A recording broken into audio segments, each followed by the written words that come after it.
Welcome back to Kingdom of Nerds, and this is the Power Hour with my co-host Zach Tells of a True Believer and our special guest, Nerdy Geek. We are here to review and talk about Supergirl.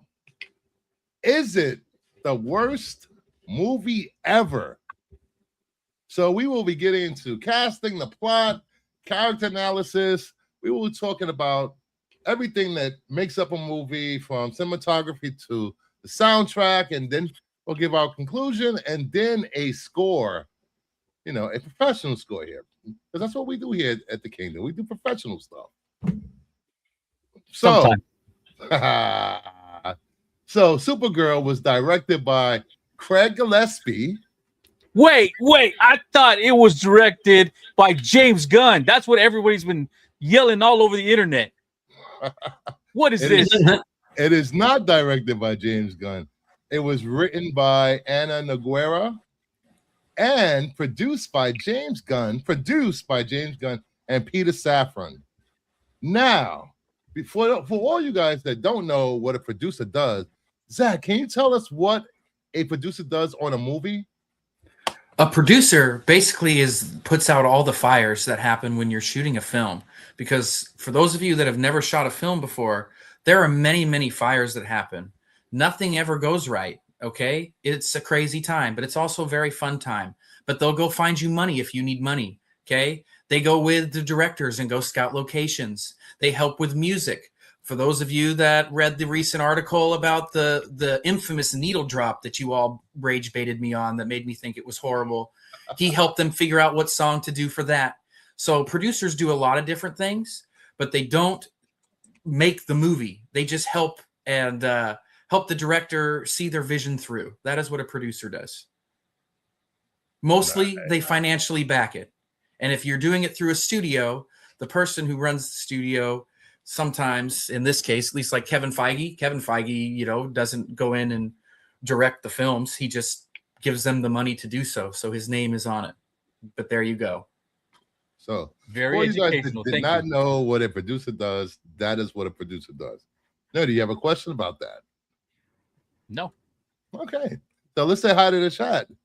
Not near mint. Hey, Rob, what's going on? Worst movie ever is really a toss-up between 2025 movie Comic Shop, 2011 Sucker Punch, or 1997 Mortal Kombat Annihilation. Ed LeBeau says Wonder Woman 1984. And you know who the producer of Wonder Woman 1984 was? Zack Snyder. From his fault too. The Rage Bait video title. Rage Bait. We're talking about the movie in general, because some people have said it is the worst movie ever made. So, and unlike a lot of the people, we've actually seen it. Yes, we actually paid money to go to a theater to see it. Yes, I did. And John's Comic with Friends. Please, I've seen Batman and Robin. I've seen Ant-Man Quantumania. I've seen Halle Berry's Catwoman. No way is the new Supergirl worse than those. I don't even need to see it to know the truth. Yes. My last name is Worst, and I've easily watched several thousand movies. No way is this the worst. Derpy 501 Street 2. No. Hello, Mama Bear, the queen of the kingdom. Mama Bear. What's up, Mama Bear? He was a producer on 1984. All right, so let's get into, we'll start with casting. We had Millie Alcock as Kara. We had Superman, he was in it, David Cornsweet. Ruthie, played by Eve Ridley. Krim was Matthias Skonis. I think, and of course we had Jason Momoa as Lobo, and a host of other actors, which I can't recall their names right now, but they were in the movie. So, what you guys think of the actors they cast for the movie, as far as the casting and the roles? You want to go first, Nerdy? No, go ahead, Zach. Millie Alcock, fantastic. Kara Zor-El, I thought she was great. I mean, she's a really, really strong actress. She was really great in House of Dragon. So when she was cast in this, I thought this is really fantastic casting, especially with the version of Kara that we're doing by doing the Woman of Tomorrow version of Supergirl. So I thought she was great. I thought she did a fantastic job. Was there some times where maybe the script didn't lend itself to her abilities the best? Yes, I'll concede that and say that. But her performance was great, and I thought she did a really fantastic job. And then both my girl and I definitely were. I even knew it was coming, but her relationship with Crypto I thought was really, really great. But yes, she did a great job. The girl who played Ruthie, I was pleasantly surprised by the girl that played Ruthie. I thought she actually did a really, really fantastic job. And she had a very difficult job because she's the one who's pushing the plot forward and trying to get Kara, who's drunk and, down in the dumps, if you will, in her self-loathing and all that jazz. So Ruthie had to push the plot and keep the main character going here. And I thought she did a really, really good job. Same with Jason Momoa. Yes, I'm so glad he finally got to play this part. Mm-hmm. Been wanting to play this part forever. And when you're a really talented guy like that, and you've been wanting to play a certain character for a long time, you've known how you've wanted to do it for a long time, and it definitely showed. My only complaint is I just wish there was more of him. I want to see more of him. Mm-hmm. And then the bad guy, I know that Creme of the Yellow Hills in the book is just a regular looking dude, and it's completely different than this one. But to be honest, this villain served his role. I don't sometimes understand why people get so upset about the villain wasn't this and not fleshed out here. I'm not going to the movie to watch the villain and hear the whole villain's backstory. I'm going to see the hero's journey and what his purpose was in this film, or what his purpose in this film was. I think he did a great job at it. He was a piece of shit. He did horrible things. He shot Crypto with a poison dart. And then he and the rest of his guys are taking women and trying to bring them to their planet to birth boys. And how they go about that is, I don't need to get into it, but yeah, we'll talk about that later. Yeah, and he did a good job. So yeah, I thought everybody who was in this, even Seth Rogen makes an appearance in this movie, yes, which surprised me, and I thought his part was hilarious. Like, his voice makes an appearance. Yes, his voice makes an appearance. Yeah, I thought everybody did a good job. I always forget the actor's name. He was the main elf in the Santa Claus with Tim Allen, but he played Kara's dad, and I thought he did a fantastic job. Like, that was a weird casting for me, but I'm like, he did good. And you have to act a language. I think his name is David Krumholtz. Yes, he was in also in the Nuke movie. Oh, Oppenheimer. He did a great job in Oppenheimer as well. But they were doing Kryptonian language and emoting so much emotion and played it for real while doing this fake made up language that they were given. Yes. And I thought they did a fantastic job with that. Like, I thought that was really well done. So yeah, that's pretty much it. I can't remember anybody else, but yeah. All right. Nerdy, what you think of the casting for this movie? So when they first announced that Millie was going to be doing it, I hadn't seen her in much. I recognized her, but I didn't know from what. So I was like, well, that's interesting. But I do know that they do like to try and get unknown actors for, at least for the Superman roles. Seems like with Batman, they try and get names, but with Superman roles, they do like to get unknowns. And just like whenever they announced that Pattinson was going to be Batman and everybody hated it, I'm like, I'm going to give him a shot. I know he can act. I'm going to give him a shot. And I thought he did great. And I thought Millie did great. I thought everyone is saying that, well, she didn't want to do this. She was in this. I'm like, it's the beginning of every hero's journey. You have the reluctant hero who has to get pushed along and kind of get forced into it before they can become the hero that they're supposed to be. That's basically what this story was. If you're looking for, maybe everyone just saw Superman and it's like, oh, he'd been Superman for 3 years, so Supergirl has been Supergirl forever. No, she hasn't yet. She's still learning what to do. She's trying to deal with her trauma, her PTSD of seeing her. Well, she didn't see her planet destroyed, but she knows what happened, and she saw her people, all slowly die. That's a lot of trauma to live with.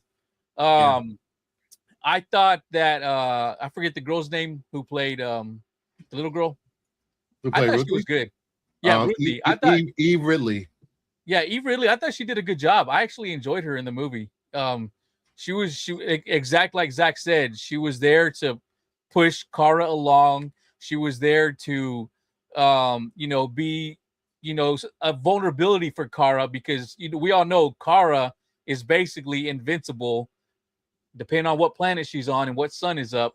But Ruthie was there to kind of make her more vulnerable because she had to protect Ruthie. So I did like that aspect of it. I loved Momoa as Lobo. I thought he did a great job. There were some things I didn't quite like about it, but he did a good job. It wasn't his movie, so I'm not going to judge him off that. I can't judge him because it wasn't his movie.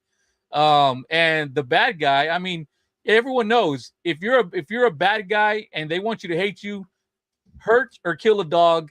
That's literally what one of the first things he did that we saw him do. So, how much worse could he have been? Because I know a lot of people have issues with the way the movie ended, but if you stack up all the things you saw him do in the movie and you heard what he's done, kind of deserved it. I mean, I'm not gonna lie. I'm not gonna defend any action he had in this movie or zero. No. Zero. No. There's no defending his actions in this movie. No. So I'm fine with it. But the casting, there was some questions at the beginning, but everyone did their job. I enjoyed the movie. Yeah.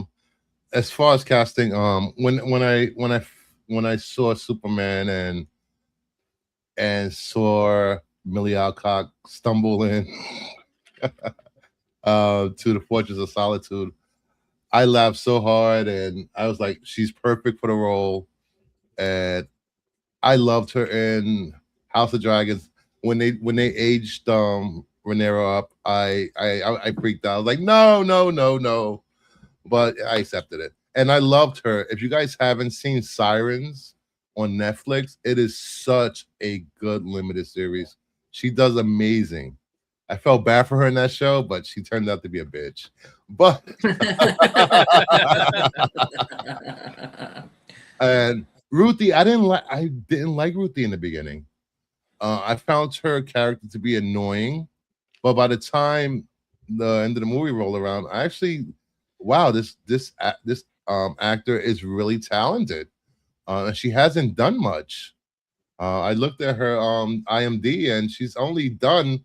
She voiced something called Little Baby Bum, something called Isadora Moon. She was in one episode of Witcher, and she's something called Emerald. So she's basically done voice work on animated series.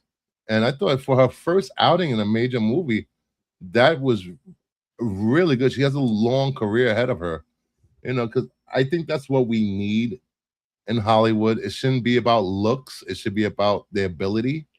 But that's just me. I like to have good actors in the roles of movies I want to see. As far as Krem, the villain, he did what he had to do. He was evil when he needed to be. He was kind of funny sometimes. Sometimes he could be. There was no way they could redeem him in this movie at all. The actor, what was it, Matthias Schoenaerts? God damn it! I'm sorry I butchered your name, but he was great in The Old Guard 2. He was great in Django, the TV series. He was great in Amsterdam.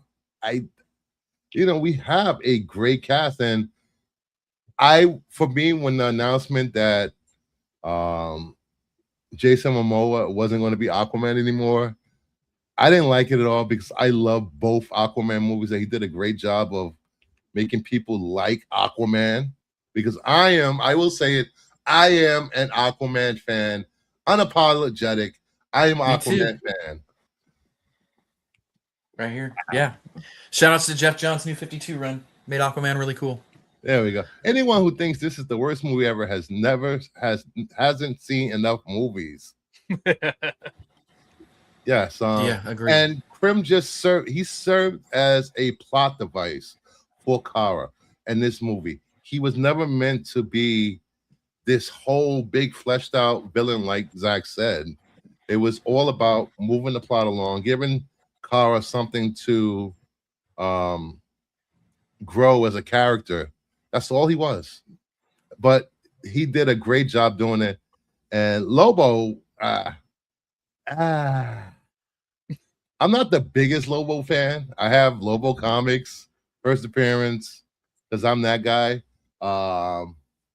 This latest Lobo series written by, was it Tony Fleeks? Not Yeah. Tony No, Fleeks. Scotty Young. Scotty Young. Yeah. I think it's a great series. And Looks good. from too. what I've read of Lobo, I think Momoa nailed it. I know there were people that wanted to have a lot more Lobo in this movie, but it's not his movie. It's Supergirl. Yeah. And it wasn't a what is James Gunn call it? Cameo porn. Like, they just pop in for a few minutes. He was in quite a bit of this movie. Yeah, he was more than a cameo. Mama Bear, I was happy for Momoa again to play his favorite character. Aquaman 1 and 2 are still incredibly successful in their post-theatrical lives. I can believe that. I mean, Aquaman made over $1 billion. I mean, you can't say that wasn't a successful movie. Well, box office doesn't always mean quality. Mario movies. What? Mario movies suck. The first one was really good. I thought they did a good job. I watched the first one. I enjoyed it. I didn't see the second one though. Aquaman cleared 450 in theaters. Nothing to sneeze at. Now, let me remind you guys that these numbers for box office, no one really knows what the box office numbers are unless the studio comes out and says it themselves. These are just guesses from professional analysts or trades or whatever. Did Supergirl underperform? Yes. Will we see Supergirl again in the DCU? Yeah. Yes. Yeah, you're gonna see her in the next Superman movie. Yes. And box office doesn't necessarily mean quality, because I mean, one of the movies that people say is one of the greatest movies of all time, Shawshank, did not do well at the box office at all. And then you have the Avatar movies, who I enjoyed the first Avatar, but I'm never gonna say it's one of the best movies I've ever watched. I can say it, nerdy. I could be wrong though. Yeah, I watched the first Avatar, and the first Avatar was nothing but special effects. Same thing with 2, same thing with 3. Oh, I love the Avatars. I know you do. You are a cinematography whore. No, I just think it's yeah, I don't know. They're just really well done, and I'm a sucker for those kind of stories. So following Jake Sully and his family and stuff like that. I thought Fire and Ice was really good, or Fire and Ash was really good. The second one is fine. It's cool, but the third one I thought was better than the second one for sure. If you compare Mario movies to Scorsese, yeah, they aren't sent, but the fans love them. That's what I wanted to say also. No one's going to change my mind about how much I like or dislike a movie.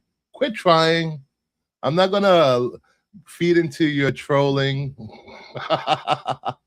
I wasted way too much time in the last, not any longer. Wasting too much time basing my viewing habits on Rotten Tomatoes or the word or someone else.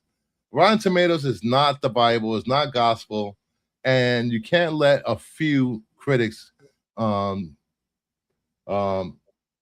keep you from experiencing a movie for yourself. Always go see a movie for yourself. Ed, for once, I agree with you. Office Space was a flop, but damn, it feels good to be a gangster. You might see it's intergalactic trafficking in lanterns. I can see that. Yep. Fire and Ash is better than Way of Water. I watched all of the Avatar movies. I remember Fern Gully more. I love Fern Gully. Oh, come on. I love Fern Gully. Me too. Sorry I had to run this errand. I wanted to ask about the ending. It sounds like the ending of Supergirl triggered a ton of people. I feel like it's more of an excuse to hate on the movie than anything. I don't know if it's actually triggering though. Yeah, when we get to talk about the plot and the movie, and we'll talk about that. You can always come back and watch it on the rewind, John. But I heard a lot of words thrown around like character assassination. So we'll talk about that later. Jim is working hard to wrap Avatar up in 4. You can call him James. You can call him Jim, but never call him Jimmy. I don't expect you to change your mind. Just want Supergirl to stand on its own merit and not have the standard excuses used. I don't think the standard excuses usually come from the internet. It never comes from the directors. It never comes from the stars. It never comes from the studios. It always comes from the internet, either making excuses why this movie flopped or making excuses why she should never have another role in her life, or we should restart the DCU. That's the problem. I think they shouldn't listen. I think they should just push forward with this slate of movies they have going and see what happens, because you can't hit a home run all the time. Scripts always look good on paper. Not all scripts resonate with an audience. You never know if you're going to have a hit or not, i.e. Minecraft. Great script often make bad movies. Bad scripts often make great movies. And Wamba, as much as people crap on the movie, you enjoyed Thunderbolts because it was about mental health and depression. And that's another thing. We had, what was it, 4 really good superhero movies last year? Fantastic Four, Superman, Thunderbolts, Captain America, which I love Captain America. I don't care what anybody says. I don't care. They did not. You could tell it was very. They had to make that movie in the editing room. You could tell. Yeah. Bless their whole souls. But they did not make gangbuster numbers. You know, it wasn't the movie's fault. There was good movies there. I think Superman was the one that made the most. Fantastic Four was a solid movie if you like Fantastic Four, but that's just me. And Thunderbolts. I enjoyed it, but I have not watched it since. I have not rewatched it since. I have watched Superman a few times since I've seen it at the theater. So I like Superman way better. Filmmaking is the core of accidents. Yeah, you could say that. I could say that's true for some things. You know, I can say this. I've seen every Superman movie ever made. I've watched the Superman and Lois. I watched Clark and Lois, or whatever the hell it was called. I watched Lois and Clark. I watched all the animation. Smallville. I don't know. For some reason, comic book fans, when it comes to the movie, they cannot suspend belief and watch a movie for fun. They have to tear it apart, or like last year's Superman, people complained about how colorful and bright and optimistic it was. This year, they're complaining about how dull Supergirl looks. Callie dropped in to say hi. You can never please anybody. We know why Sam isn't as popular as Captain. Yeah. Callie just stopped in to say hi. F Soups. Have a wonderful day. I will be on Gotham City Lights July 11th with Callie and Dan. So guys, sum up the Dan's Comic Corner, because I'm going to bring them shit and troll the hell out of them for their bad Batman takes. All right, let's get into we were talking about Captain for long. The plot of the movie. Kara leaves her planet as I don't even know how old she was. What, teenager? Yeah, I would say around teenager, 16, 17 maybe. Yeah, that's what I thought when I was watching it. This is where my brain went. As I have at the bottom, spoilers. In the comic books, Kara and Kal-El are sent to Earth around the same time. She is sent to Earth to protect Kal-El. But she gets hit in a field or something and shows up later on while Kal-El is an adult. In this movie, Krypton is destroyed. Zor-El creates a force field to protect Argo City, and Kara isn't even born yet when this happens. Her mother's pregnant with her. No, it says 8 years later. Was it 8 years later that she gave birth? Yeah. Yeah. And that's right, because so she's 23 and Superman's like 30. Yeah. So 8 years later, she gives birth. Unbeknown to the people of Krypton, I mean Argo City, they are slowly dying from kryptonite poisoning. And it looks painful. Yeah. Her mother dies. Her mother dies. Her father's dying of radiation from the force field. And Kara wants to die with them. She wants to die with her people, but they want her to live and be a good person. So she gets sent to Earth. She's not adjusted to Earth. She doesn't like Earth. She's dealing with knowing that she left her people to die. So she goes for her 23rd birthday. She goes pub crawling in space. Let's go, Kara. She's just a girl from Metropolis. Yeah. I love that. That was great. That was great. So while she's pub crawling and getting drunk in planets with red suns, Ruthie.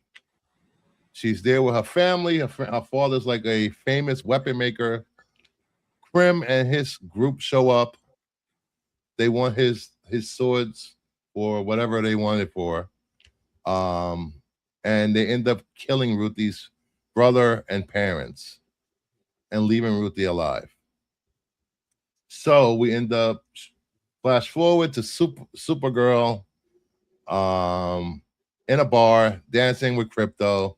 Ruthie shows up, wants revenge on Krim, and going forward, this is the plot of the movie. Supergirl trying to help Ruthie at some point, but before that happens, it was more about helping Krypto out. Yeah. At first, Krim shoots Krypto with a poison that can only be cured by him because they carried the antidote around their necks. So that sets up for the plot of the movie of them chasing Krim and trying to save Krypto at the same time, getting revenge for Ruthie. And Ruthie wanted revenge. Kara didn't want to get did Kara want to get revenge? I think she did a little. I feel like Kara, I know a lot of people are that. I don't know if it's triggering, but a lot of people are mad about that. But to me, I feel like Kara was trying to save Ruthie from having to do that and having to live with it. Because the way she already told Ruthie before, she doesn't want Ruthie to have a hard heart. Kara already has that heart. So she's trying to save Ruthie from being the same way. So that's what I saw it as. I don't think she never wanted the revenge. She saved Ruthie because that would have affected her for the rest of her life. Yeah. Yes. Like you said, Nerdy, that's already who she is, right? That's where her heart is. And she didn't want to see someone go down that path. Does not mean that she's not going to end up killing that guy at the end. So just because she tries to tell somebody not to, it's a do as I say, not as I do kind of vibe. And that's what I thought was really cool about it. It's like this hardened warrior telling this young kid, hey, you don't want to go down this path. Okay. You go this way. They look the other way. And then you kill the bad guy. And you're already a lost soul, for lack of a better term. It's almost like in Unforgiven, whenever there was that kid who bragged about all the murders he did. Yeah. And then how Clint Eastwood's character, William Money, was saying it's not taking a man's life is way different than what you think it is. And when the kid actually does it, you can see it that he wants nothing to do with it ever again. Yeah. It's that type of thing. I will say this. I know there has been a lot of discourse about Krypto and the poison and him being shot all of a sudden people hate dogs for some reason. I'm like, when did people start hating dogs? I don't want to see another dog movie. But I have seen this. Why didn't she fly Crypto to a yellow sun? Because they said, "Oh, go ahead, Zach." Oh, well, Nerdy was about to say they told her, you know, because she wanted to get him back to Earth, and she says that to the alien, the doctor lady, and the doctor lady says moving him would accelerate the process of the poison getting into his body, and so he needed to stay there. Yeah. So they explained that, because when I went into the movie, I was thinking like, he gets shot, and I go, well, why doesn't she just take him? Why, you know, like, whatever, racing through my mind. And then they explained it, and I said, okay, that makes sense. Yeah. That was good enough for me. Like, I don't understand how you missed that, but hey, it is. But people miss it. There's and later on during the movie, Kara gets infected with the same poison. Mm-hmm. And they're like, oh, she flew into the sun.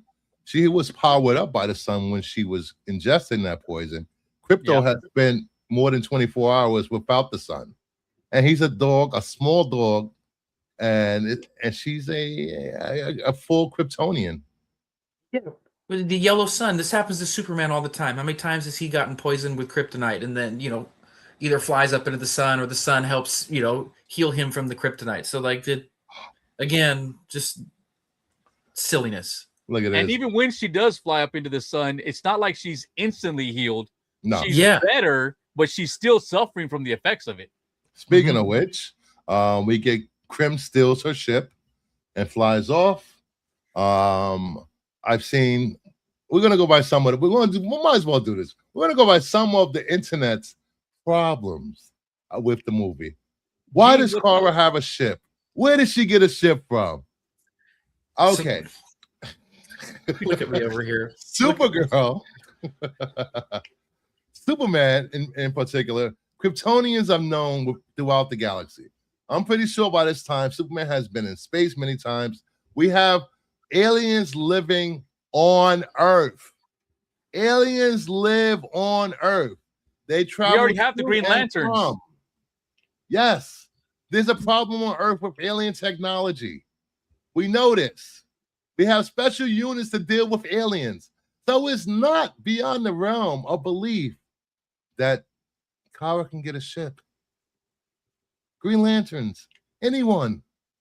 Well, she also needs to travel. An old ship.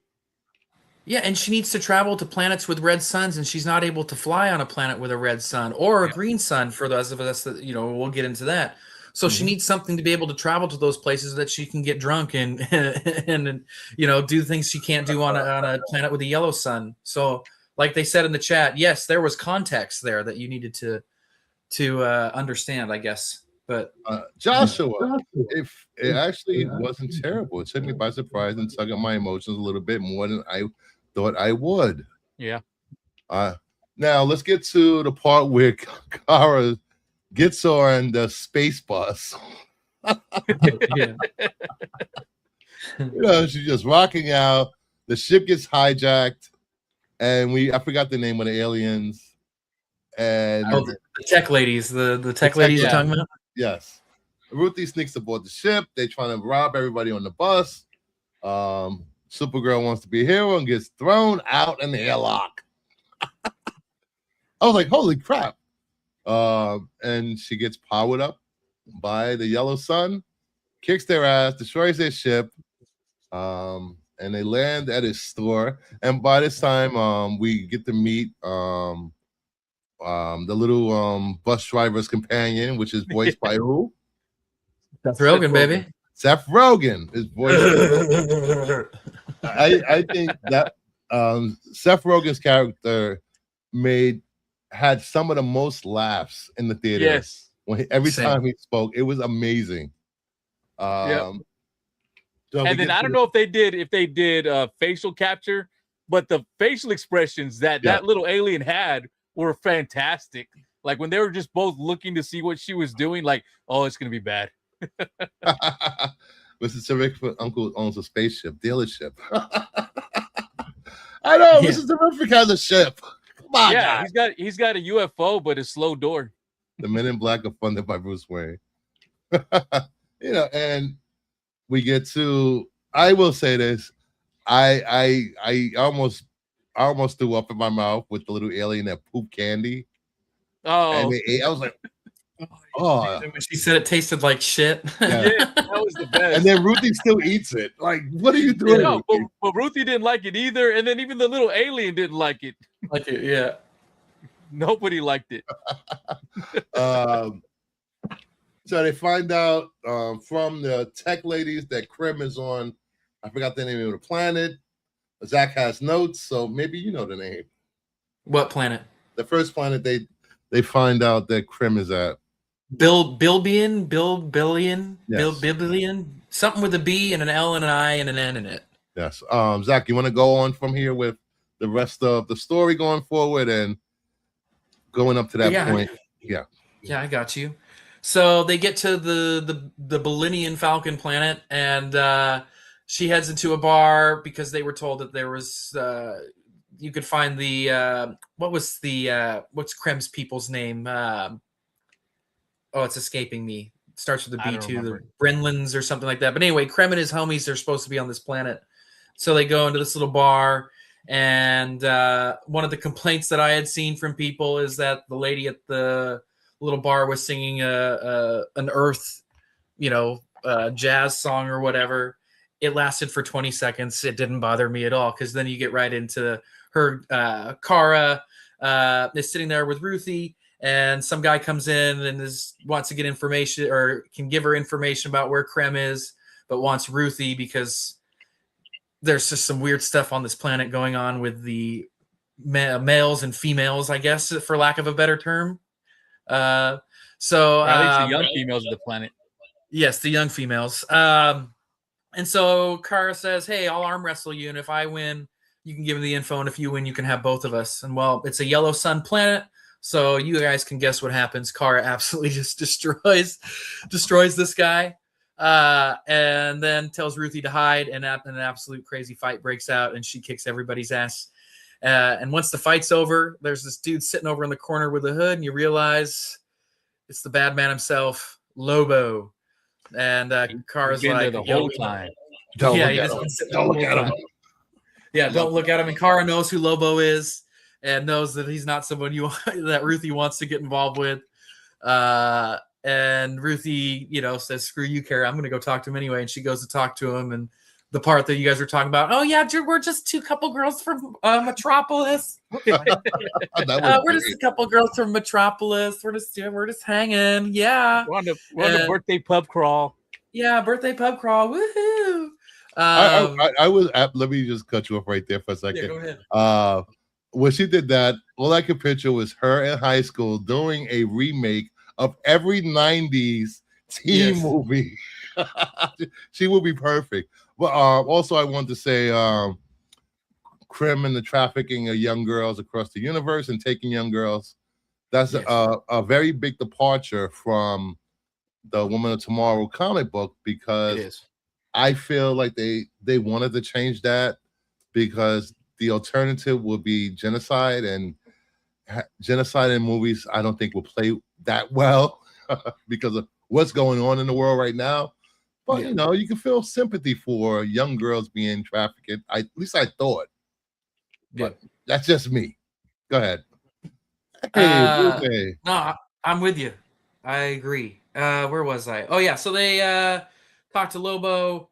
Lobo pieces out. He needs to go find one of Krem's other buddies, or whatever you want it, and his henchmen.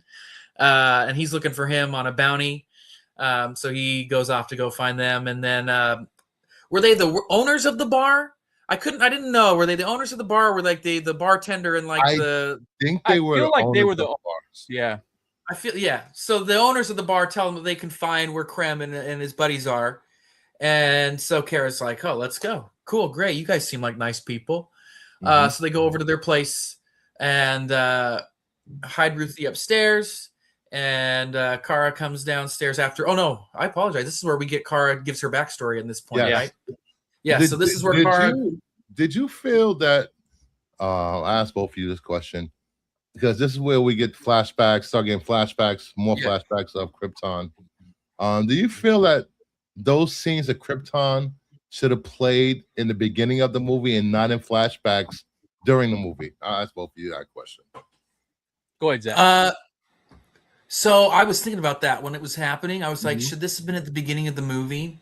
And I think, I don't know. You could have done it, but then I think, does that drag a little bit? Like, does the juxtaposition or the look of it of Kara going away from her dad and you seeing her face in space, and then it cuts right to her like being drunk? Could that have been something interesting? It would have been reminded me a little bit of like, those like the beginning of Fellowship of the Ring where they catch you up on what happened before to set you up in the story. I think that would have been cool, but I also liked where it was here. And, it served its purpose within the story, and you got to get to know Kara a little bit after seeing her go through this, and you're asking yourself questions like, why does she feel this way? What's going on? Like, what happened to her? And you're getting little glimpses, and then you get the flashback, but it's within her explaining it and talking and opening up to Ruthie, which I thought was more important than just us seeing it and then her getting the trauma. Like, it's her explaining her story, and that showed us that not only do we get to see what her trauma is, but it's her sharing her trauma. And so I thought that hit harder than having it just be at the beginning as a setup. Okay, Nerdy? Yeah, same thing. I feel like they could have put it at the beginning if they wanted to, but it works where it's set up because she's explaining to Ruthie why she doesn't want her to go through with killing, I forget the bad guy's name. The bad guy. Krim. Let's just call him Piercing Face or whatever. And Taserface. Yeah, so it works. It works right there because you see where Kara's coming from. You see why she doesn't want her to do it, and it works for telling the story at that point. If it was earlier, it may not have been as poignant of why she's doing this. Yes. So we get the owners of the bar. They're in the kitchen. Kara comes downstairs. Why is it taking your friend so long to give me information on Krim? They offer her something to drink, and I'm like, Kara, no, don't drink that. Yeah, don't do it. So they give her the same poison that they gave Crypto. And she's not paralyzed because she's fully charged by the sun. And also is diluted in whatever drink they gave her. Yep. Which they do mention. Yes, it's mentioned. Well, I feel like the wife is the one that did it. It felt like the guy wasn't involved in that. Agreed. Yeah. Yeah. Yeah. You could definitely tell that the mom was more gung-ho about getting their daughter back this way than the dad was, for sure. Yeah, it seemed like he didn't know what the plan was and that he was just seeing it happen. Yeah. Then we get Krim and his gang show up. There's a fight.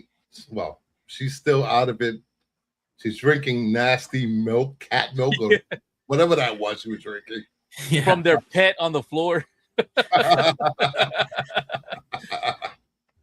Then we get a whole big action scene in this movie. What do you guys think of that action scene with Lobo, Supergirl, and the Horde? I guess the Horde. I'm pulling the Horde. Krim's men. The Horde. No, I thought it was good. I thought it was fine. Like, like when you do like an action movie, there's like there's usually like 3 action scenes, big action set pieces in a movie, right? So this was like the first one that was like kind of like the mini fight, not a mini fight, but like the medium-sized fight, we'll say. And you got to see Lobo on his motorcycle, dude, and that was pretty cool. And seeing him laugh and just look like he was having a ball was really fun. And yeah, Kara fighting while being poisoned. I thought that was done really well because like she wasn't going to be Supergirl, right? Because she's all screwed up. I thought that was great. Sometimes not just in this fight scene, but throughout the movie, it just seemed like a little dark. Like I just needed to lighten up a little more. I was missing some things because it just seemed a little too dark. And so that was my only complaint with this scene was just sometimes some things I was missing some things because it was a little too dark, but it looked like it was cool. Did you see it? How'd you see it, Zach? I went to the. What'd you say? What kind of screen? Oh, I don't know. I just went to the movie theater here, so the big normal. What is it? 30 by 30.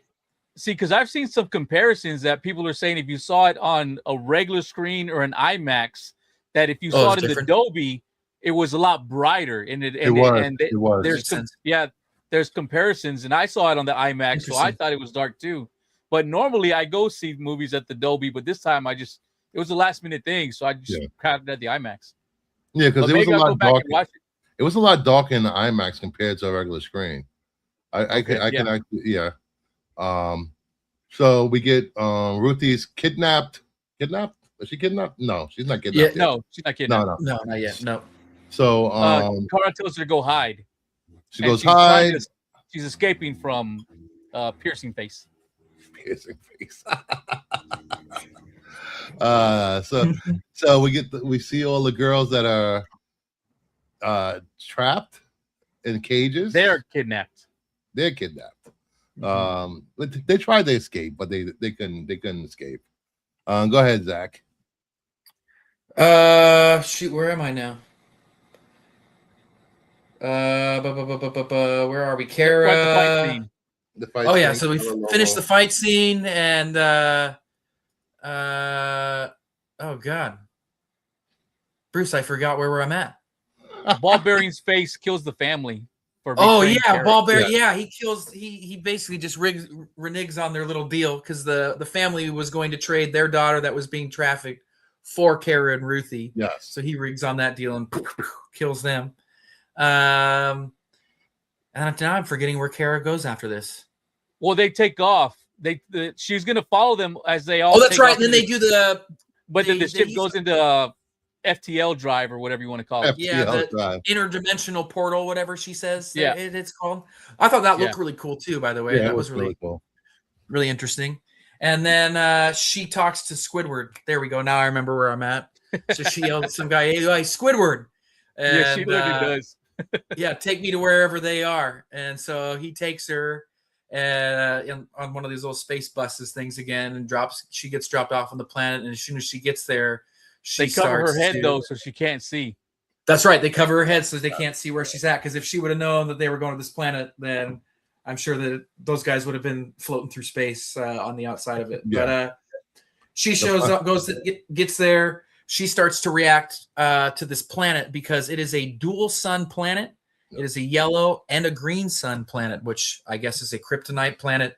Green sun, whatever. It doesn't do well for Kara, but you find out as that ship is leaving that Ruthie stowed away, and Ruthie comes to help Kara survive this ordeal and gets her into a cave that is at least out of direct sunlight. And then Kara starts to get some, out of what do you want to call them, visions and things we're seeing of Crypto and her relationship with Crypto, and more of her trying to figure out who she, not figure out, but figure out who she is, I guess, and what she's going to be, and reliving all of that trauma while she's laying there paralyzed from the green kryptonite.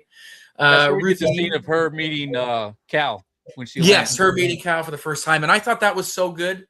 Like David Cornsweet, I saw somebody say this in a review that he just smiled every time he was on screen, and I found myself just smiling every time he was on screen. Like when he's trying to explain to her and he's like, wait, why am I even, you can't understand me. What am I doing? Why am I talking louder? Like, that was a great thing. It was, and it was simple and it was subtle and it didn't need like a ton of stuff. It didn't need all this bells and whistles. It was just really pretty. And then Ruthie goes down to get her water because Kara's like, get me water, need water. And while she's down there getting water, some of Krem's goons are down there, and she gets captured and is up in the cool ship that they used or whatever they have everybody in. She's in there. She is feeling pretty hopeless and looks over, and lo and behold, Mr. Lobo is there, which was my only would Lobo get captured? But then when he said he did, I do want to cut you in right there. Oh, yes. If anybody didn't know, green suns slowly kill Kryptonians, and that goes back to like Silver Age. Superman when he first encounters a green sun in the comics. So go ahead. That's a wonderful DC fact for everybody. Yes, I know DC sometimes. But so anyway, Lobo's captured, and whether he did it on purpose or he actually got captured, that's up to interpretation. That was my only would he really get captured? I don't know. But regardless, he's there, and Ruthie has an interaction with Krem that is really uncomfortable. Very really uncomfortable. It was really weird. He just was so good at being so nonchalant. Like this was just like another day for him. Mm-hmm. It felt like with Krem, like this is like not a huge deal to him, I guess I should say. Like they probably deal with people screwing up their stuff all the time, and it is what it is. Just another day in the office for him. You know, and he's also used no one challenging him, no one questioning him, no one calling him out on his PDF files. Yes. Yeah. And so he and Ruthie have a really great scene. And then he basically offers her, we'll set, keep you alive. Doesn't say set you free. I thought that was interesting. We'll keep you alive. Yes. If you tell us where your friend is. And she's not going to do it. And so he leaves, and she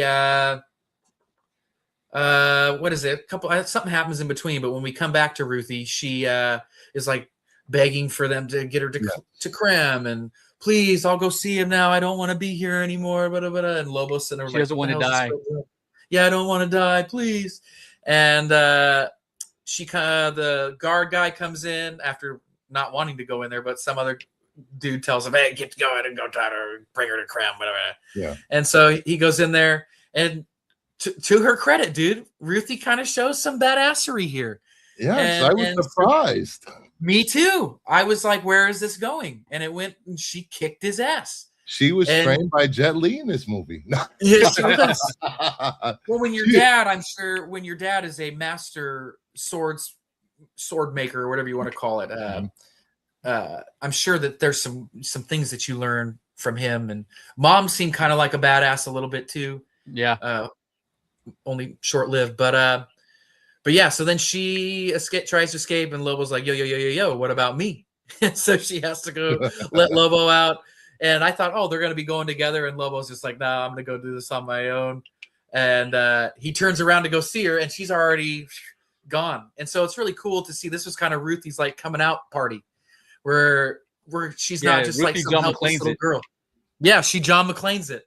And like she, is no longer helpless. And I think she's getting closer to being able to get her revenge. And so she's going to not let anything stop her from doing that. So it was really cool to see Lobo kind of go, all right, you little shit. I like that. And then he goes on his merry way. But yeah, then she gets up top, right? And they're all kind of having a fight, and Krem's watching. Yeah. I forgot something too. One of the important things that I forgot when they're in the cave. Supergirl wakes up. Well, we'll get there. I'll get there to set. But Ruthie got her suit for her and thought that it would help her. And Kara's just explaining that it's just a suit. It doesn't give me any special power. It's just my suit. And then Kara wakes up, right? I think this is where Kara wakes up, if I remember correctly. Yeah. Is this? Yeah. A lot to remember. Yeah, the green sun goes down, the yellow sun comes up. And comes up. Yep. Starts to get better. And she starts to get better. And when Krem is about to kill Ruthie, she looks up and there's Kara just flying. And that scene was so good for me. I loved it. Yes. And she ends up kicking their asses. I was like, yes, kick their ass. In her costume. Yes. Yep, in her costume. Let me ask you this. Her not wearing her costume for the majority of the film, did it take you out of the movie? No, it's just like a little nerdy part of me would have been like, oh, in the book she has her costume on even with the trench coat. But I would take it or leave it. Like I thought it was fine. I just think the costuming just added to her wanting to run away from all of that and not want to confront any of that. And so that's why she wore what she wore. And so this was showing that I'm now going to accept who I am and accept that this is what I want to do and be at peace, and let's go kick some bad guy ass. And then here's fight number 2, which I thought was really cool because then Jason Momoa comes in on his sick ass space motorcycle and cuts homie's head off. He was like, I like a travel size. Or I was like, what? Yeah, dude. Drops it in the bag.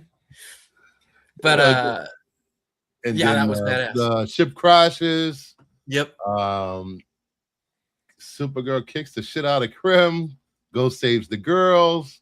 The gang of Krim's gang surround Ruthie, and Supergirl goes to town, kicking their asses. That was some of the best choreography that I've seen in a while in superhero movie. It was really well done. Yeah, and then the needle drop happens, and I had heard all week from everybody, this effing sucks, blah, blah, blah, blah. This is one of the worst decisions I've ever heard or seen in my life. This is the worst. And I loved it. And more importantly, my girlfriend, who doesn't know this stuff too well, this is one of the only comic books that she's read, absolutely loved it and thought it was a really beautiful rendition to have of that song in this moment. What was the name of the song? Oh my God.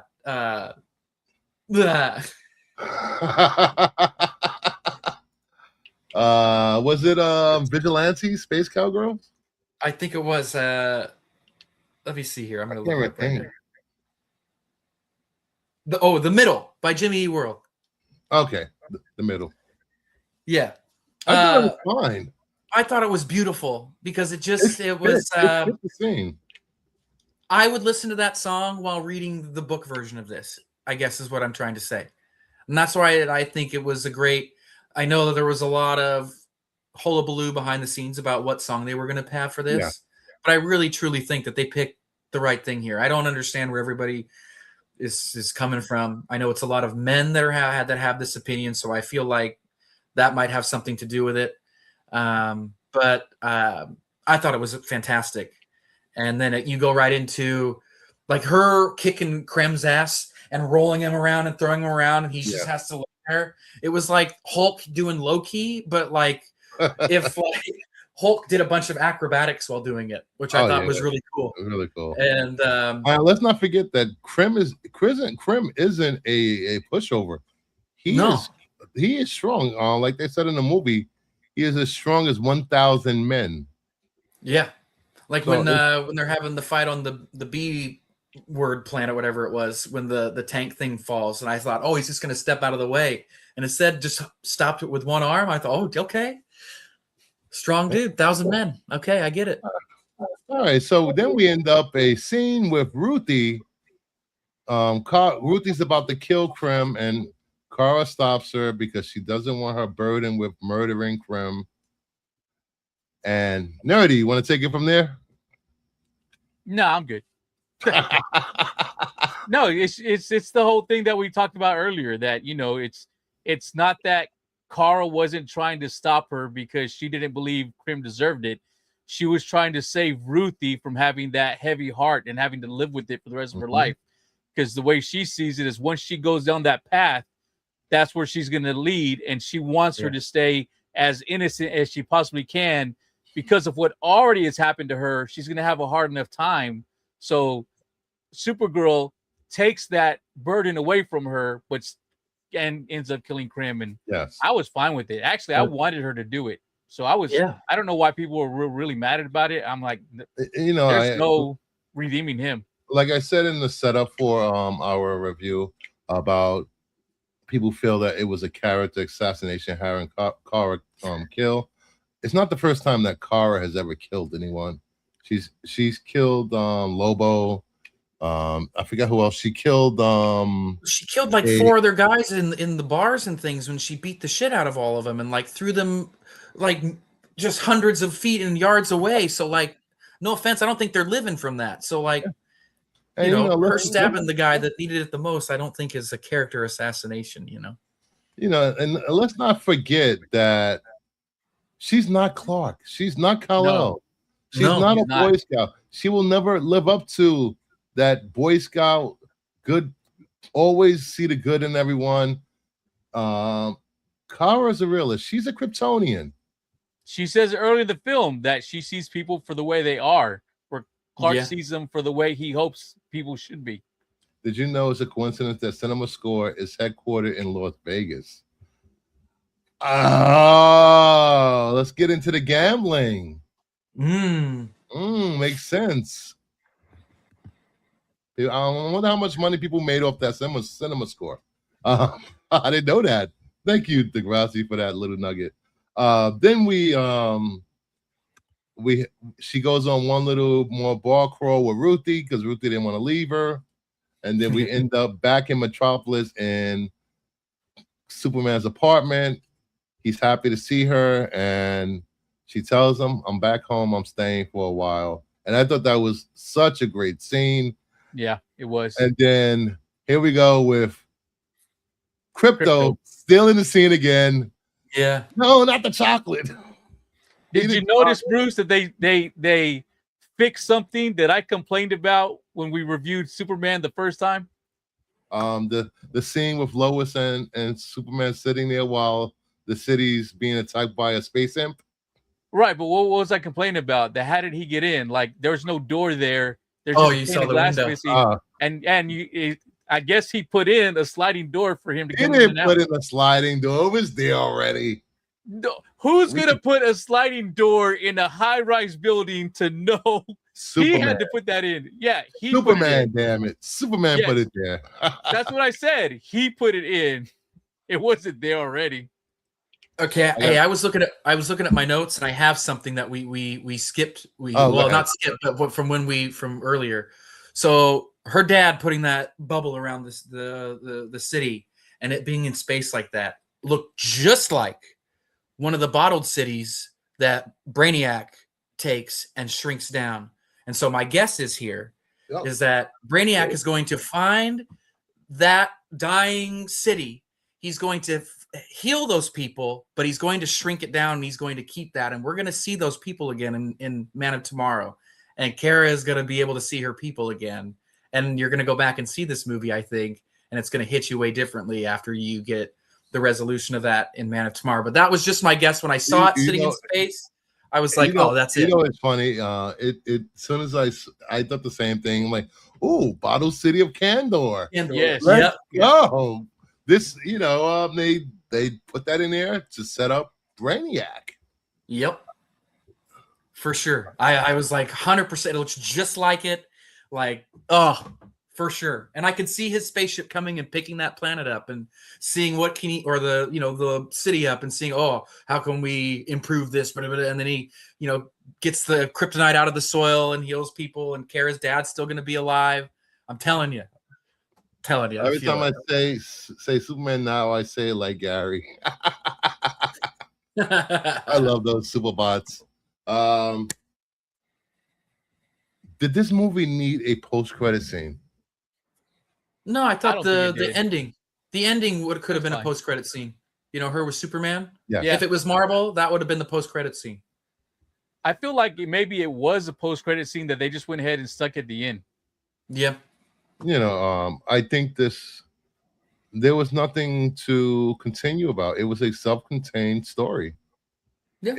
We got resolution. We had character growth.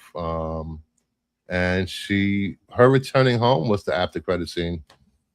I don't know when this movie takes place in the grand scheme of the DCU. Does it happen before, after Superman? I think it happens during and after, because he says, I could have used your help with the last guy. Yeah. And I just assumed that was with everything that happened. Like, I think that's when she was off planet. Yeah. Actually, no, because because she came at the end. She had Crypto with her. I think she had the end. Yeah, you're right. You're right. So it was it had been after. He was picking up a dog. So this happened after Superman. Yeah. Because I don't think she's gonna get drunk anymore to drown out her PTSD or her emotional damage. And that's what I was really looking forward to watching, was because I know that her being out, semi-alcoholic is part of the story, but seeing sober Kara and how she Millie acted as sober Kara, because that's what we're going to see going forward. I was really impressed by and really encouraged by and really excited to see her continue to play the part. Meyer says this movie sucked. Man, I love Superman. Hopefully Atlantis isn't a bust like it looks. Clayface, please save the DCU.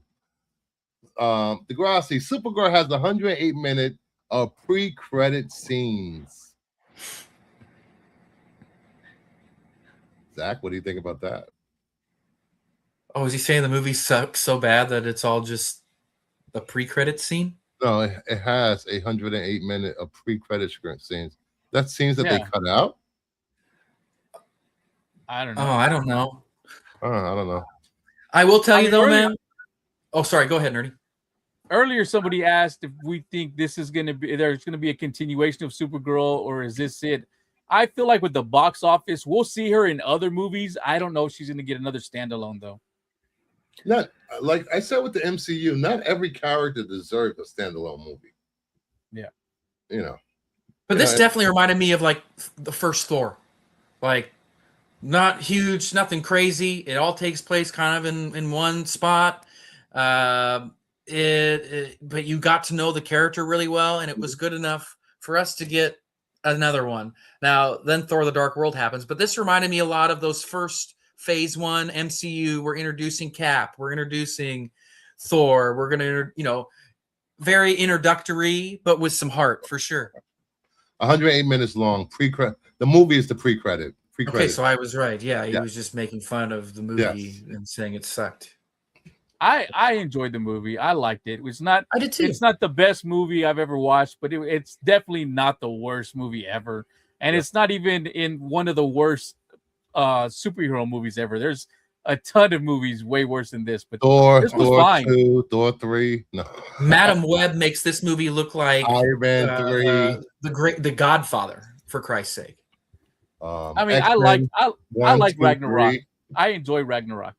All right, let's talk about the cinematography. Let's talk about the music. One thing that really struck me on watching this movie was the design of the aliens. The design of the aliens was so good. We had more alien species on that damn bus than we had in every goddamn Star Wars movie. I was just gonna say, what the hell? They were so well done with the character, the task. Everything was practical, I believe, with all the aliens, which was great. I love practical. Yes, me too. I knew. Let's see. You know who else thinks that? Everyone at Marvel. I didn't think it sucked though. It was a joke, not an indicator of my opinion. It was a joke. No one said it was the worst movie ever. Yes, they have. Oh, yes, they have. Read the Variety article. Wasn't the first comment up there? Okay, he said it's a toss-up, but it was in the running for the worst movie ever. But also, I think a lot of people think that their opinion is like fact, and so if it's not your cup of tea, it's not your cup of tea. But I'll tell you, when I went, a lot of dads and moms were taking their daughters. Like the movie was almost full. Like there was definitely some seats in the front rows that were open, but it was moms and dads with their daughters. My girl loved it. Like, and everybody was laughing, and the energy was good in the theater. And so, like, it seemed to me like the same with He-Man. Like He-Man, not as good as this movie. This movie I thought was better than He-Man. When this movie wanted to take itself serious, it didn't ruin it with jokes like He-Man did a little bit. Like there were parts in He-Man where like, oh, they're going to take itself a little serious here. We have an emotional, vulnerable moment, and then stupid joke that didn't land very well. And in here, I thought the jokes were really subtle. Like they didn't like punch you in the face with the jokes like a Taika Waititi movie does. It was just really subtle. And I thought you were focusing on Kara. We're focusing on her journey. We don't need to dress it with all these shitty jokes and shitty cuts that I were told that were in this movie. And to speak on the technical stuff, I was told the editing of this film was horrible, and that I was going to be really disappointed in how this was edited. I didn't think it was edited bad at all. I thought it was fine, and it moved it forward. I think everyone's really spoiled with Game of Thrones and all these really great movie quality TV shows where everything's fleshed out and you get 12 episodes and almost 20 hours worth of things to watch. Like this is a film that just moves forward. I thought it was good.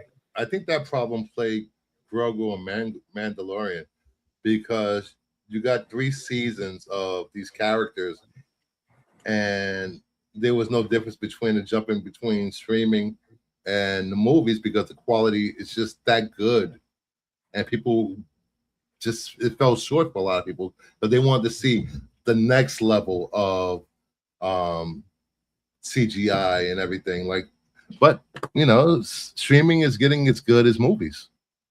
They're there. Oh, some streaming is better than movies. Yeah.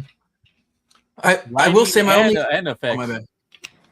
My only complaint was that the book is so vibrant and beautiful, and I think this was a little more dark and gritty.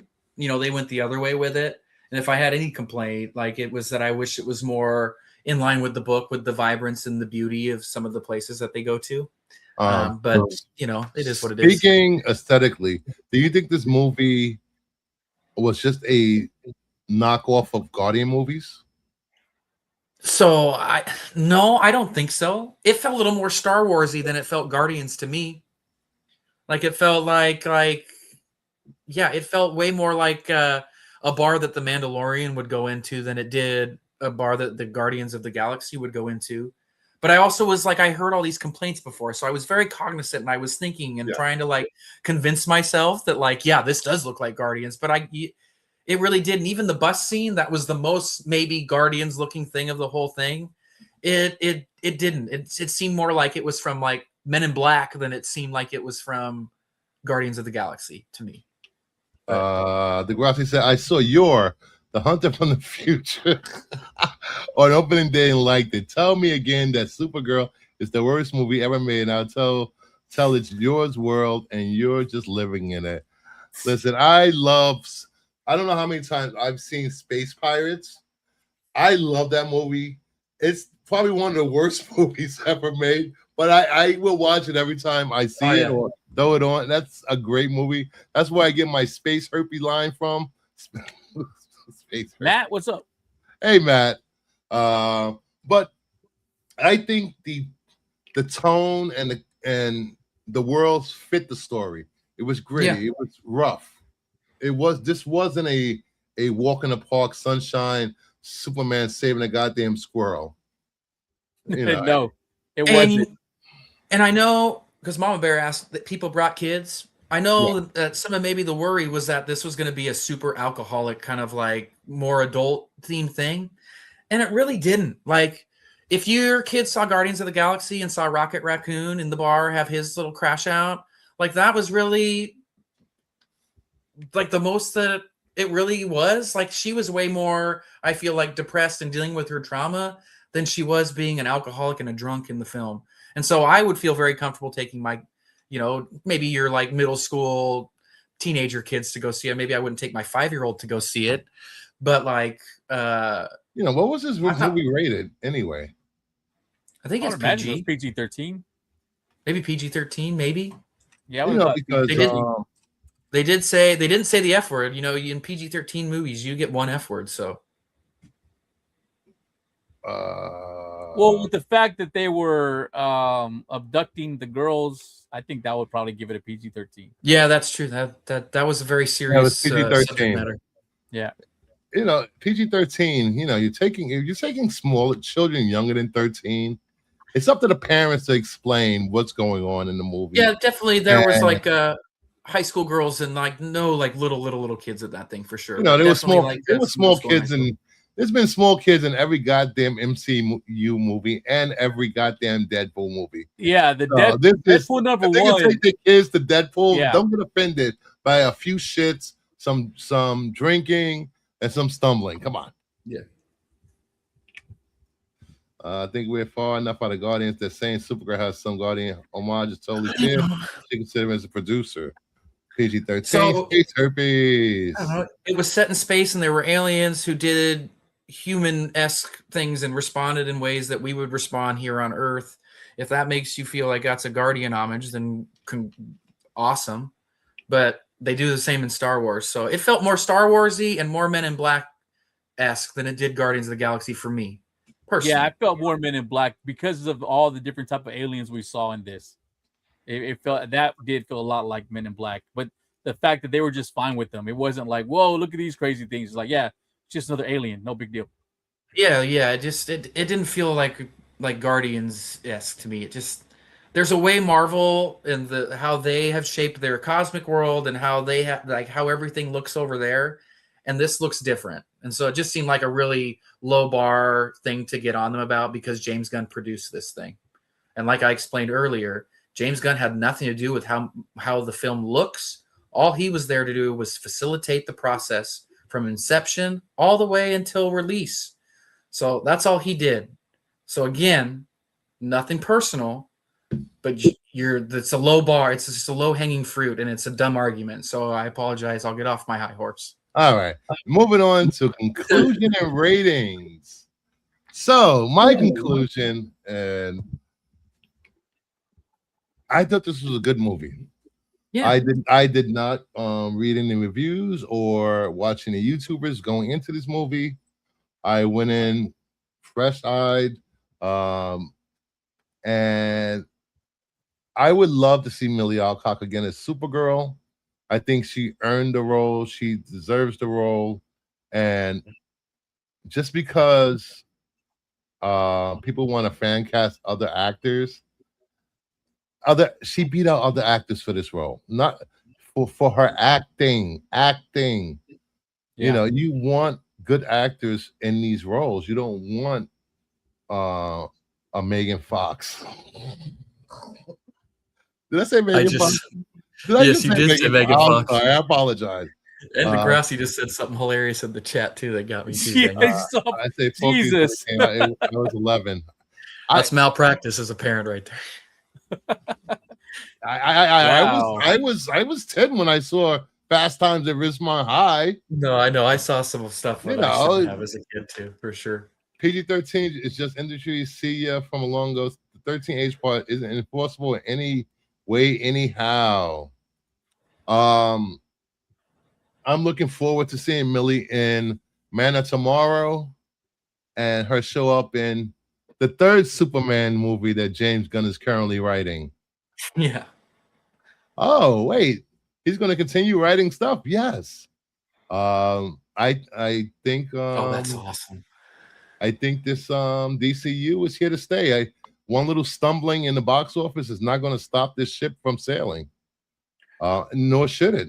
The MCU, that's what I like. The one thing I did like about the MCU, regardless of failures or people on the internet, they push through. They keep going.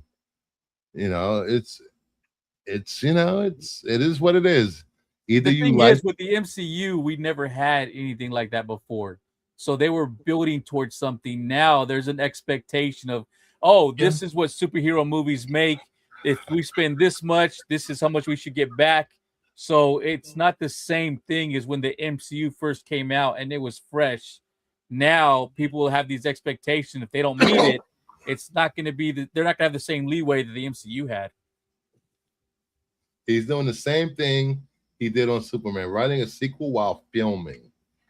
And like me and Degrassi were talking about this the other night, this what makes him a valuable commodity in Hollywood. Yeah.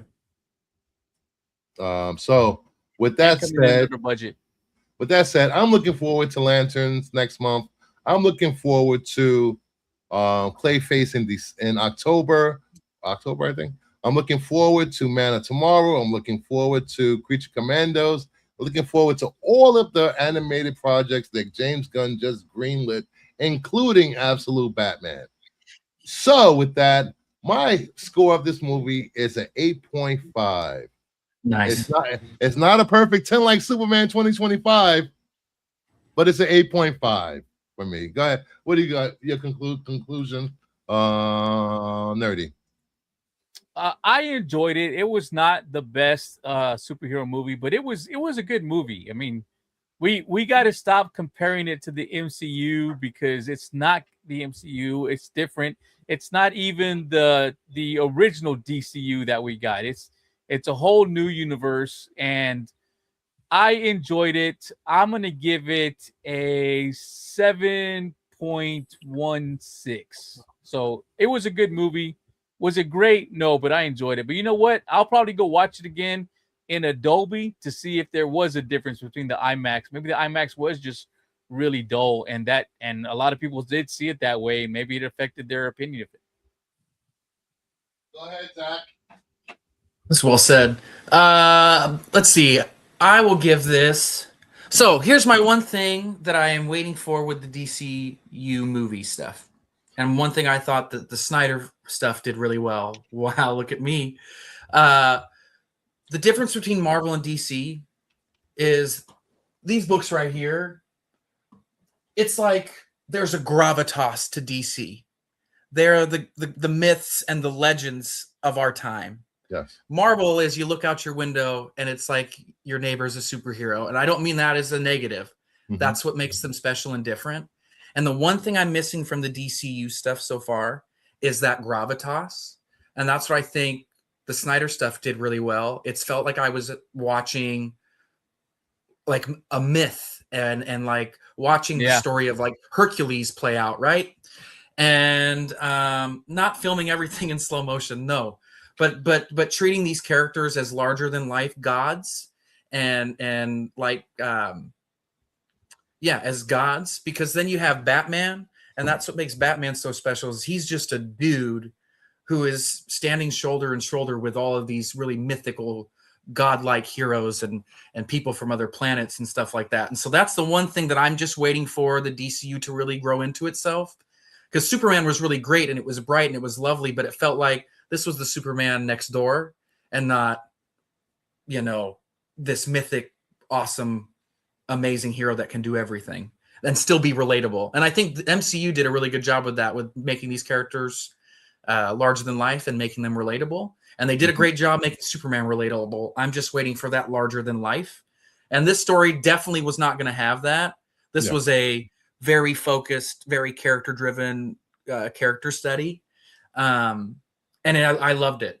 But I'll give it a knock for the gravitas, because I'm still waiting for that, and I need that in my DC stuff. That's what I love about the DC is I feel like I'm like when hundreds of years from now they'll look back on the Superman stories like we looked back on Hercules stories. That's how I feel when I read DC stuff. And so it gets a little knock for me on that. It was maybe, I don't know, lengthwise I felt like it was a pretty good length, maybe just a little bit longer, maybe just to let a couple things flesh out so that people didn't complain. The things that people complained about, could, I don't know, go away a little bit more. But, and then what was I going to say? I think that was pretty much it. I'm going to give it an 8.3 out of 10. I'm going to give it an 8.3. You're making all your film buddies proud of you right now. I am. They are. 8.3. If there's anything, no. I will say my girl gave her little thing here because I misspoke and said that she loved when they did the middle, but and I will read this verbatim. To be clear, I did not super love the middle being used. Found it a little jarring. I think the lyrics she liked the lyrics for the moment super well, but it threw her out of the moment. But she did love all the angry girl rock, and it fit the character and the tone of the story really well. So not only do you get my little thing there, but more importantly, I think this is really cool for ladies to have a superhero that is gritty and badass and like shows that girls don't have to be the pretty superhero that just comes in and beats some guy's ass and goes away. Like there's depth and there's a lot of like oomph to this character. And I think that's a really cool thing that like ladies get a chance to actually get to go see in the theater, because we're spoiled with this stuff all the time. So let me ask your girlfriend, your lady, is she a comic book reader or comic book collector? No. So she is the general audience. She is a general audience person. Yes. Like I said, the only comic book I've gotten her to read is this book. So, but she couldn't remember anything from the book. If she's within earshot, or if you can ask her real quick, how did she feel about the trafficking stuff? Did it take her out the movie, or did it feel like it was trying to push something to her? If you can ask her, I'll read it. Degrassi, has Mangold broke Chalamet and convinced him to join in the green? It will be their third possible fourth feature together after A Complete Unknown. Chalamet coming to the DCU? and Swamp Thing. Maybe he is. Mangold is still writing Swamp Thing. Let's That's see. interesting, since Swamp Thing more likely to be a full CGI character. Snyder did refer to comics as modern mythology. Boston Chris, I think DC should focus on one character at a time rather than a shared universe. DC still doesn't know how to do that right and consistently. Since this is a new DCU, I think they've done pretty well with connecting everything from Peacemaker to Creature Commandos to Man of Steel. I mean, not Man of Steel. To Superman 2025. I thought they've done really well so far with connecting. What about you guys? It's been doing pretty good. It's not like as in your face and as like I have to watch every single thing like the MCU is. Yeah. Like you don't have to watch Creature Commandos, but it just enhances your experience watching other stuff. Just like Peacemaker, like it just enhances everything, and that's what I think is different from this and the MCU. Like the MCU, you have to watch stuff to get. You have to watch some of the Disney Plus stuff to get what's going on in some of the movies. Yeah. And with this, it's just what it's supposed to do is enhance your experience when you go to the movies. So when Gods and Monsters move at super speed, how else are they supposed to showcase the action? I believe that some degree of overcranking is necessary. JJ, I never forgot the time Superman dodged a fuel truck that wouldn't have hurt him, so that it blows up a block of a town filled with citizens behind him. Marvel is done with solo features with rare exceptions. I felt like it was a DC version of Guardians 3 with less characters. DCU Chapter 2, Monsters and Men. Timothy Chalamet can't be in everything. Yes, he can, because he's a goddamn great actor. He's a pretty dang good actor. Mangold is no longer on his biblical Star Wars epic. Yeah, I saw that was canceled. Hey, Brogu. What's up, Brogu? Brogu. So, we didn't talk about our opinions of the film beforehand. As you can see, I'm biased. I'm a DC fanboy. Everybody knows this. But I have loved pretty much all of the Marvel stuff. The only one I didn't love was Love and Thunder. Love and Thunder. I love the Marvels. I loved pretty much all of the MCU stuff they put on Disney Plus. I got the All Along is just like my favorite show ever, along with WandaVision. So I think what happens is the same quality of writing and movies are still coming out. It's just people want to pick everything and expect everything to be on this larger than life scale and can't appreciate a good movie for what a good movie is. Am I wrong? Am I right? Who knows? I mean, if I'm going to go to a movie, I'm going to go to the movie to enjoy it. I'm not going to go to nitpick. I'm not going to go to look for anything that, isn't what I expected. I'm going to enjoy the movie. I feel like a lot of people go into a movie being overly critical and just looking for anything to complain about. That's not why I go to a movie. I go to be entertained and enjoy it. Agreed. You have an I got answer. a response. All right. I'm reading this verbatim, by the way. I thought that it added depth to the story and made it more real in a way. That's short for obviously for you older folks here. Hard to watch, but it made the story interesting. Mm-hmm. There's more dots. She keeps going. I was just really happy that she really liked it because, like she's a really supportive gal of all my comic book nerdiness stuff. Yeah. And one of the things I really like there's some really great stories out there like this. This is why I had her read the book version of this. I got her a Wonder Woman Omni, and she was like, "That's too scary. I don't even want to try." And so I got her this, and I thought, and she really, really enjoyed it, even though she couldn't remember anything from it today when she saw the movie. But she said, not trying to push anything necessarily. I think it's a hard reality that exists everywhere, and people don't like to acknowledge. Yeah, so there you go. It did not offend someone that's not a comic book fan that's just recently read Woman of Tomorrow. So I agree with her. It added a real world feel because this does happen every country, every culture, every society on the planet. It happens, and of course, it's going to happen in space in a make believe world. Yeah, I mean, look at that, Brogu. Nerdy was right. Nerdy is right. I go to the movies to enjoy and not be overly critical of it. Too many people are hating on movies today. That phrase, everybody's a critic, dude.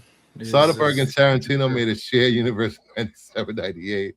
Audience and fans should stop expecting DC movies to be like Marvel's. And if they were, then people would complain that they're just copying Marvel. So, yeah, and I am not a fan of a lot of the characters in Marvel for obvious reasons. Punisher, Daredevil, Deadpool. I prefer DC for reasons I don't want my next door neighbor getting powers. I don't care about that. Give me aliens. Give me Amazons. Give me Atlanteans. Give me new gods. That's what I want. And if we're working up toward a crisis, I mean, no, and I love them. No offense to Infinity War and Endgame, but if we're going to work up to like something like a Crisis on Infinite Earths and then an Infinite Crisis, Final Crisis, if that's anywhere on the table in the future for us, that is way better than anything that Marvel's put out event-wise. No disrespect. I love my Marvel. I have a bunch of Marvel events sitting up here, okay? I'm so excited for Doomsday and Secret Wars, but you're lying to me if you're telling me that some of the greatest events that have ever happened in the history of comic books, okay, would not be really cool to see on screen. Yeah. And so I get what people want. Oh, we're going to copy Marvel. But the fact of the matter is these guys were doing events way better than Marvel was before Marvel was doing it. Yes. And so no offense to Thanos, but you ain't Darkseid, homie. You know, like, so I want to see that as a DC fan. And I hope that we get to see that. And I don't care if people say that's copying the MCU. If they go movie to movie that leads up to something like this with the Anti-Monitor and the Monitor and like, you know, like I love that stuff about DC. So I'm not going to Kingdom Come would be amazing. Oh yeah. And if by the end of this thing, we get like a Kingdom Come type story with like a 50-some-year-old David Cornsweet, like that would be absolutely insane. And like I said before, if you haven't watched Millie Alcock in House of Dragons, go watch her performance. Go watch her performance in Sirens, and get back to me. Let me know. Did you guys? One more before. Did you True, guys Bogu? True. Did you guys think that Jason Momoa played himself as Lobo, or just played Aquaman in makeup? I mean, I don't feel like Jason Momoa has that much range, so he's not doing much different work than he did with Aquaman. But I don't feel like Momoa is the person you hire for range. I feel he's the guy you hire because you want Momoa. So it's like when you hire Ryan Reynolds, you're getting Ryan Reynolds. You're not going to get something different, and I'm fine with it. He was good as Lobo. Yeah, I'll say Aquaman was like serious Jason Momoa acting, and this was Jason Momoa acting and having a blast doing it and getting to say all the things that he's read Lobo say in the books forever and getting to say them out loud. Like you could just tell how excited he was saying Bastich. I always mispronounce it.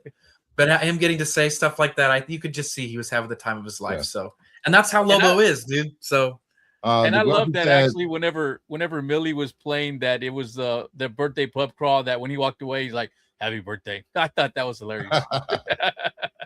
He calls her Ditz. Yeah. Stalin's edit from Marvel's editorial was very literally make Marvel a dark side. Yeah. You know, is no offense. Is Thanos still popular as he was 30 years ago? Yeah, I would say so. Like I mean, the movies did a lot, but he's been some great stuff. Like Hickman did the Infinity stuff. That was amazing. And then he was really cool in Secret Wars for about 4 issues until some things go down with Doom. But like, no, Thanos for sure. He had a lot to do with Bendis's Guardians too before that well, went to hell in a handbasket. But yeah, no, Thanos and the Annihilation stuff. He was great in Annihilation. So Jason as Momoa I said, was JJ, as I said, Jason Momoa was Momoa even in Game of Thrones. It was just in Dothraki. The dude played Lobo on Krypton, ate Momoa for lunch. I feel that was a great live action Lobo. I love Krypton. Yeah. I was sad to see it end. Yeah, that's a good show. I liked it. Make a good villain, not a statue with red eyes. He's a lovable. Momoa is an axe throwing golden retriever. He's a lovable goofball. Yeah. So with that, I want to thank everybody for swinging by. That review lasted a lot longer than I thought it would. We didn't even get a chance to talk about. I was told 1 hour. I know we didn't even get a chance to talk about House of Dragons.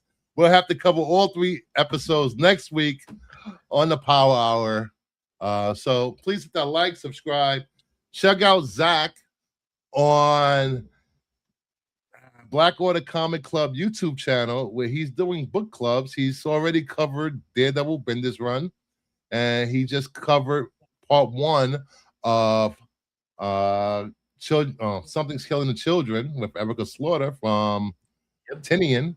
So go check that out. He had a great review of the first couple arcs. First 24 issues. First 24 issues of Something Killing the Children. So check out if Mama Bear, if you can, put the link for Black Order Comic Book Club, Black Order Comic Club into the chat for everybody to subscribe up. If not, I'll look for it now if I have time. What do you got going on, Nerdy? New comic book day haul tomorrow. FOC on Friday. I'm working, still trying to get a date for my live stream for the 500 subscriber giveaway. Congrats. And I am also working on the Something's Killing the Children review because it's one of my favorite series ever. I got half of my script written, and I hate writing scripts because I usually just go off the top of my head, and I felt like writing scripts. What the hell? What's this? Yeah, writing a script. So it's not fun. I don't like it at all. There you go. And if anybody wants to, please sub up to Black Order Comic Club. Check out Zach's book club. It's great. Based on both Aquaman movies' global streaming numbers, they made a massive error moving Momoa to Lobo. That's always been my call. I hope he gets room to breathe with the character after the misstep. I found it. Thank you, Robert. So with that, please hit the like, subscribe. I will see you guys Wednesday night on Renovision for the totally awesome, coolest show ever. And you get to see me yell at Marco. So take care, everyone. Have a good night.